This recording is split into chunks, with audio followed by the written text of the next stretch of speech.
బుద్ధి గారు మీ అందరి గుండె చప్పుడు 60వ జన్మదినోత్సవం సందర్భంగా మరి ఆయనకి ఘన నివాళులు అర్పించడం జరుగుతుంది.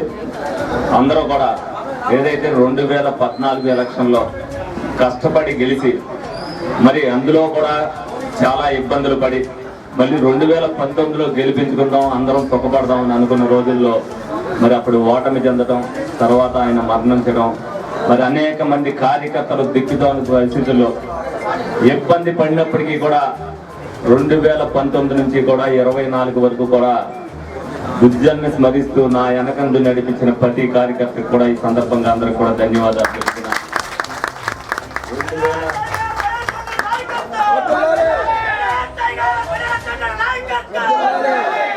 2024 విజయం అనేది బుజ్జన్నకి అంకితం ఏ రోజైతే చెప్పామో చేస్తామని ఈ జన్మదినం సందర్భంగా ఈ విజయాన్ని ఆయనకి అంకితం చేస్తున్నాం.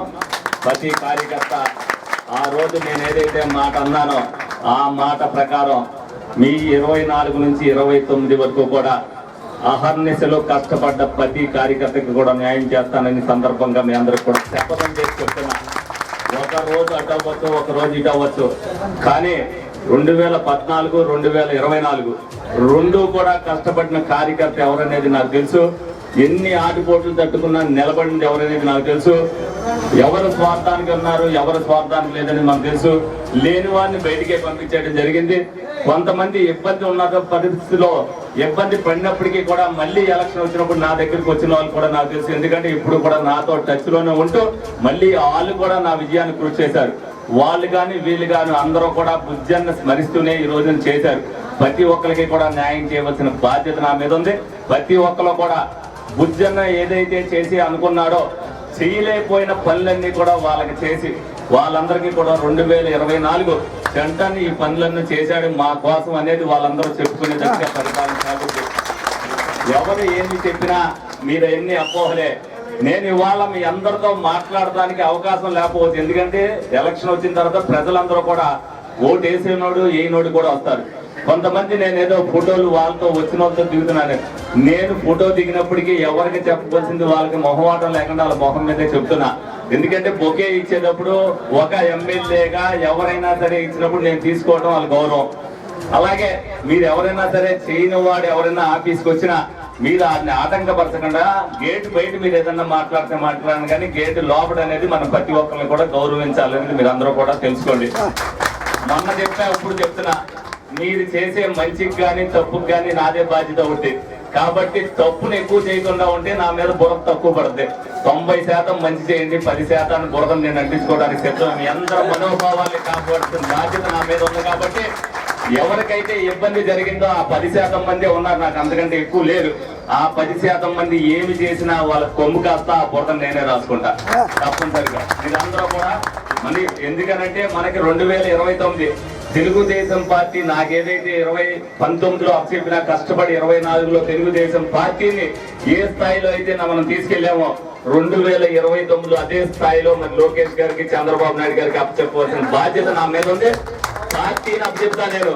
నన్ను వాళ్ళు ఏం చేస్తారని తర్వాత పార్టీ మటుకు పార్టీ కార్యకర్త కానీ నేను కానీ అందరం కూడా పార్టీని ఇదే స్థితిలో మీకుండి మళ్ళీ మీకు అప్పచెప్తున్నాం అని చెప్పి అప్పచెప్పవలసిన బాధ్యతను మీరు నాతో పాటు మీరు అందరూ కూడా తీసుకోవాలి.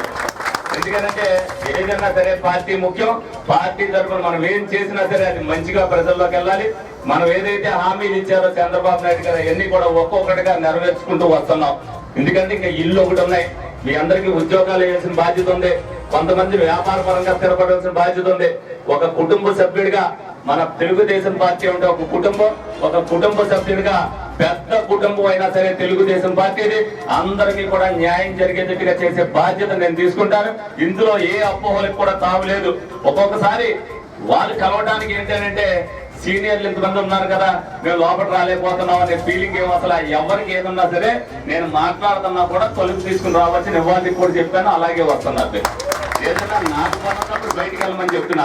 నేను తలుపు ఏదైతే అన్నానో అందరికీ కూడా మీరందరూ కూడా ఏ విషయంలో అయినా సరే నిర్మోహమాటంగా నాతో మాట్లాడచ్చు మీ అందరికీ తెలియపరుస్తూ 2019 నుంచి 24 వరకు మనం ఎలా నడుచుకున్నామో 24 నుంచి 29 వరకు కూడా అదే గౌరవాన్ని మనం అందరం కూడా అందిపుచ్చుకుంటూ ఎవరో ఒకరు నాయకులు కాదు, ఇక్కడ కష్టపడ్డ ప్రతి కార్యకర్త కూడా నాయకుడే.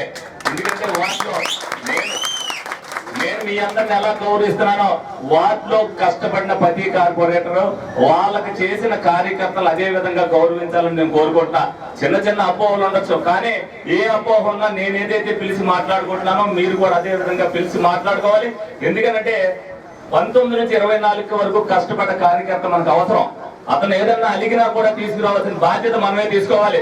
ఎందుకంటే కష్టపడిన మనం ఎప్పుడు కూడా వదలకూడదు. అది విశ్వాసఘాతుకం అవుతే అటువంటి పని మనం ఎవరు కూడా మీరు ఎవ్వరు కూడా చేయకూడదని అందరం కూడా మనస్ఫూర్తిగా కోరుకుంటూ తప్పనిసరిగా 2019-24లో ఎవరైతే కష్టపడ్డారో ఆ కష్టపడినోడికి గుర్తింపు వచ్చేటట్టుగా చేయవలసిన బాధ్యత నేను నాతో పాటు క్లస్టర్ ఇన్ఛార్జీలు, డివిజన్ ఇన్ఛార్జీలు తీసుకోవాలని అందరినీ కూడా సవినయంగా కోరుకుంటూ మరొక్కసారి బుజ్జి గారికి జయంతిని వాళ్ళు అర్పిస్తూ ఆయన ఆశయాన్ని జనాల్లోకి తీసుకెళ్తూ ఈ చంటన్న బుజ్జన్న కంటే ఎక్కువ చేశాడని నిరూపించవలసిన బాధ్యత మీరు అందరూ కూడా తీసుకోవాలని కోరుకుంటూ సెలవు తీసుకుంటున్నాను. Thank you.